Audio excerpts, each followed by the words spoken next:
Saudara, hanya dalam hitungan hari penularan COVID-19 di sekolah semakin meluas. Per 17 Januari, total 39 sekolah di DKI Jakarta terpaksa menyetop sekolah tatap muka karena ada guru dan siswa yang terinfeksi corona. Sebelum Omikron diprediksi meledak pada Februari, sekolah tatap muka diminta dievaluasi. Penyebaran COVID-19 di lingkungan sekolah pasca penerapan sekolah tatap muka 100% kian mengkhawatirkan.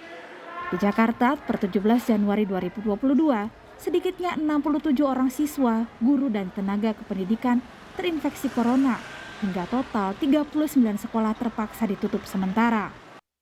Wakil Gubernur DKI Jakarta Ahmad Riza Patria mengatakan, data sampai hari ini memang ada peningkatan sekolah tutup. Totalnya yang ditutup ada 39 sekolah. Namun sebagian sudah dibuka kembali. Entah dari perjalanan ataupun dari rumah, yang terlihat dari rata-rata tingkat keterpaparan per sekolah antara 1 atau 2 kasus. Hanya satu sekolah yang tingkat keterpaparannya sampai 9 kasus. Papa Riza seperti dikutip laman berita1.com 17 Januari 2022. Transmisi lokal COVID-19 varian Omikron DKI Jakarta juga melonjak cepat hanya dalam hitungan hari. Dinas Kesehatan DKI Jakarta mencatat, per 17 Januari 2022, temuan kasus Omikron di ibu kota sudah mencapai 825 kasus, dan 243 diantaranya adalah transmisi atau penularan lokal. Pemerintah telah memprediksi, Februari hingga awal Maret bakal jadi puncak penyebaran kasus Omikron.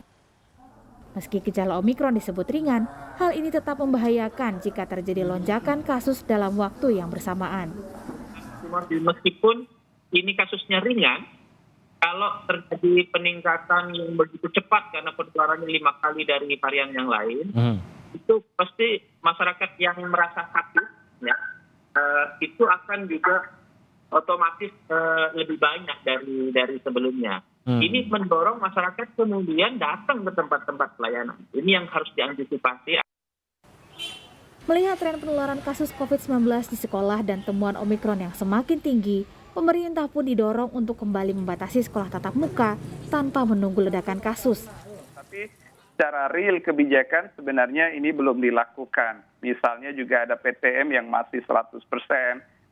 Ini juga menjadi keputusan pemerintah berdasarkan SKB 4 Menteri, kemudian diikuti oleh SK atau edaran dari distrik masing-masing wilayah, provinsi, dan daerah. Nah ini semua sebenarnya secara angka kenaikan kasus di dalam 2 minggu terakhir ini sudah konstan dan perlahan naik terus ya. Dan ini memang sudah kita prediksikan jauh hari sebelumnya. Nah, jangan sampai kita itu baru melakukan tindakan real itu ketika kasus memang sudah terjadi kenaikan secara sporadis. Bahwa ada himbauan itu ya, ada upaya kesadaran yang kita munculkan sebagai kampanye bersama untuk perilaku hidup bersih dan sehat, taat terhadap protokol kesehatan itu ya, itu bentuk. Pemerintah juga diminta untuk lebih peka terhadap potensi penularan COVID-19 di masing-masing wilayah dalam memutuskan sekolah tatap muka kapasitas penuh. Nah, menurut saya 17 kasus sangat banyak untuk melakukan lockdown wilayah. Dan termasuk menurut saya seharusnya DKI Jakarta menunda PTM 100% demi tidak menyebarnya kasus Omikron. Kekhawatiran soal sekolah tatap muka di tengah lonjakan kasus Omikron bukan tanpa alasan. Riset terbaru Pusat Pengendalian dan Pencegahan Penyakit Amerika Serikat CDC yang dirilis 10 Januari 2022 mengungkap, anak berusia kurang dari 18 tahun yang terinfeksi COVID-19 berisiko lebih tinggi terkena diabetes tipe 1 dan tipe 2. Riset ini dilakukan dengan menganalisis kumpulan data medis dari 2,6 juta anak sejak Maret 2020 hingga Juni 2021. Anak-anak yang terinfeksi COVID-19 memiliki risiko 2,6 kali lipat lebih rentan terkena diabetes dibanding anak yang tidak pernah terpapar corona.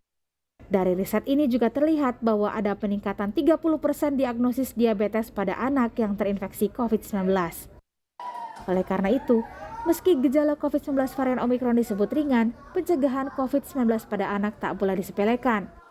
Tetaplah disiplin protokol kesehatan dan jauhi kerumunan, karena yang menjadi taruhan adalah masa depan dan kualitas hidup anak-anak kita. Tim Liputan, Kompas TV.